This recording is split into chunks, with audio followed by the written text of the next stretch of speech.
Dica número 1. Serviu o exército por 2 anos. Dica número 2. Eu era faixa preta de karatê. Dica número 3. Já fui motorista de caminhão e lanterninha de cinema. Dica número 4. Eu era loiro, mas pintava o cabelo de preto. Dica número 5. Me casei com Priscila e tivemos uma filha chamada Lisa.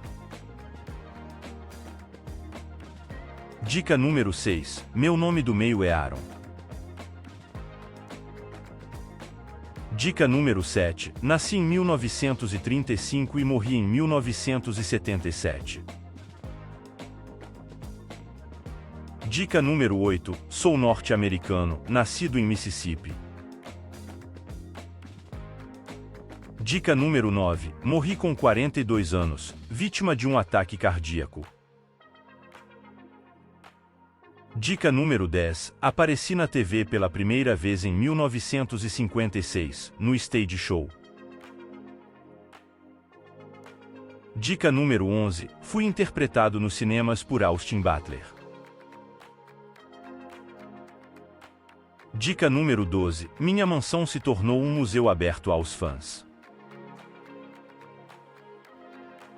Dica número 13. Fui o primeiro artista a vender mais de 1 milhão de cópias do meu álbum.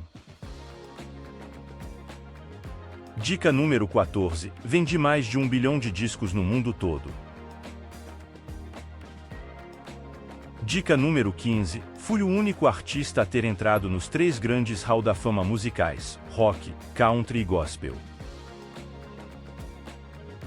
Dica número 16. Meu primeiro sucesso foi Heartbreak Hotel. Dica número 17. Eu usava trajes extravagantes nas minhas apresentações. Dica número 18. Sou considerado o rei do rock. Dica número 19. Ajudei a popularizar ainda mais a cidade de Las Vegas e me tornei uma espécie de mascote da cidade. Dica número 20. Estrelei filmes como Love Me Tender e Jailhouse Rock. E aí, acertou? Parabéns para quem palpitou, Elvis Presley. Elvis foi um cantor norte-americano, considerado o maior ídolo do rock mundial. Entrou para a história musical como o rei do rock. Até a próxima rodada do jogo, Quem Sou Eu?